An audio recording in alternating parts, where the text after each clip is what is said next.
Wages and prices often play leapfrog. One jumps up, then the other, which means a steady rise in our cost of living.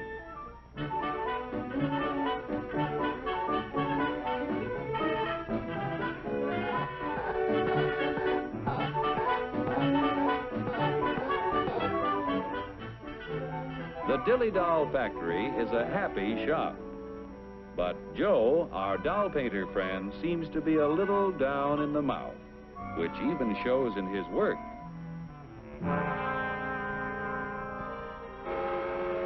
Joe is pretty discouraged because the high cost of living makes it harder and harder to make ends meet. Hiya, Joe, old boy. Hello. Better look in that envelope. Wow, a raise! And just in time to buy the kid a birthday present. What'll I get? Let's see. A dress? Bicycle? Roller skates? Shoes? A book? A doll? A doll!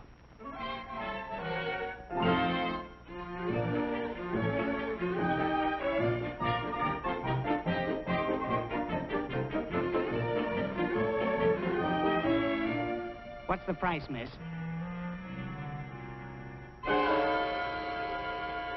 I work in a factory that makes this doll. $2 is too much. I'm very sorry, sir, but your company charged us more for this shipment, so we had to raise our selling price.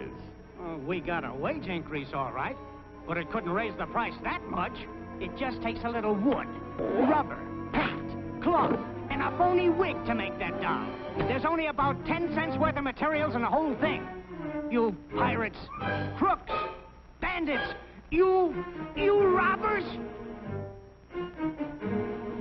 You're right about the cost of raw materials in that doll, about 10 cents worth. Raw materials in practically everything we buy are worth little until labor transforms them into finished products. For example, how much do you think the raw materials cost in that car? Oh, about $300. You've got a surprise coming. It takes 4.5 tons of coal, 2 3/4 tons of iron ore, 50 pounds of cotton, 14 pounds of cured and finished wool, aluminum, zinc, lead, copper, and countless other raw materials to make an automobile. Without the addition of labor costs, these things are worth about $22. The raw materials require the accumulated labor of thousands of people in countless crafts to transform them into a finished automobile. Miners dig the coal and iron ore. Railroad and maritime workers transport these materials to the steel mill, where workers convert the ore into finished steel. The wages of railroad workers add to the value of steel when it is transported to automobile factories. The cotton that goes into a car accumulates labor cost from the farmer who tills the soil, from workers who sow the seed, and help to raise the cotton. Wages paid to other workers add to the value of the cotton as it is moved from the field to the cotton gin where it is processed. Other workers transport the cotton to the automobile factory. The wool that is used to make a car is worth little while it is still on the sheep. When the labor cost of a sheep shearer is added, the value of the wool is increased by his wages. When all of the parts and materials finally reach the factory for assembly, the labor cost of automobile workers must be added to the price of the car.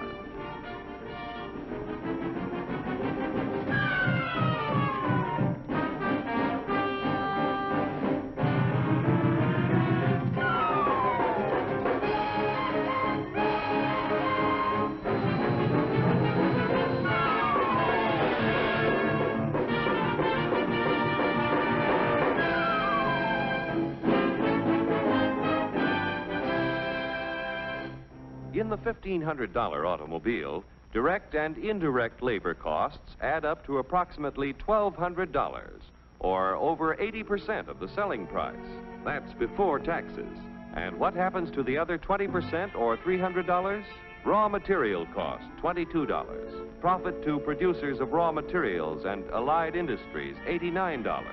Profit to part manufacturers, $47. Profit to local dealer, $77. Profit to car manufacturer, $65.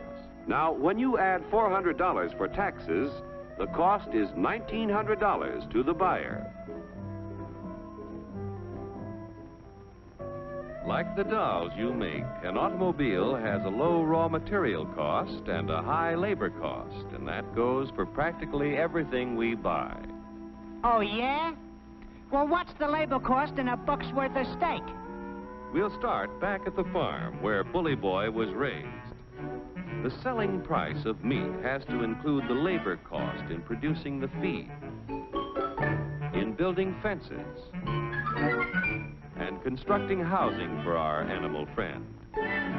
It takes a lot of costly care to get Bully Boy ready for the market. Wages have to be paid to railroad workers who provide our friend with care and courtesy on his way to the stockyards. Preparing Bully Boy's anatomy for the butcher shop costs money, too. The family butcher figures in his wages every time he sells a thick, juicy steak. Forgetting taxes for a moment, the labor cost in a dollar's worth of meat adds up like this. Workers raising beef, 24 cents. Transportation workers, 1/2 cent. Packing house workers, 42 cents. Meat delivery drivers, 1/2 cent. Butcher shop workers, 18 cents. The other 15 cents goes in profits to the retailers, the packers, allied industries, and to the farmers and ranchers. Most of the things we buy accumulate direct and indirect labor costs that add up to 85% of the selling price before taxes are added. Generally speaking, a wage raise means a corresponding rise in prices, unless productivity is increased proportionately. What do you want, a guy with 4 arms? 4 arms?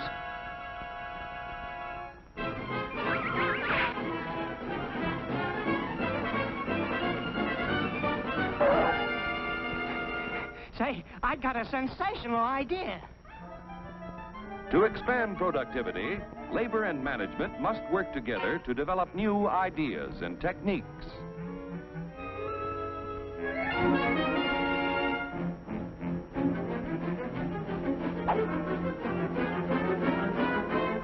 To expand productivity, capital must finance the creation of more efficient tools and plants.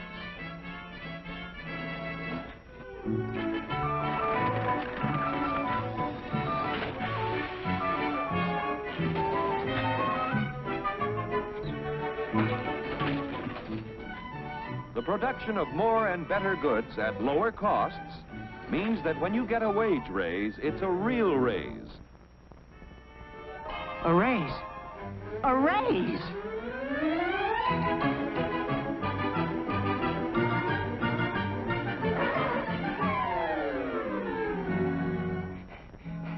I want to buy a doll. How much? Now you've got a real wage raise, because you can buy more with what you earn. With increased productivity, wages can keep ahead of prices.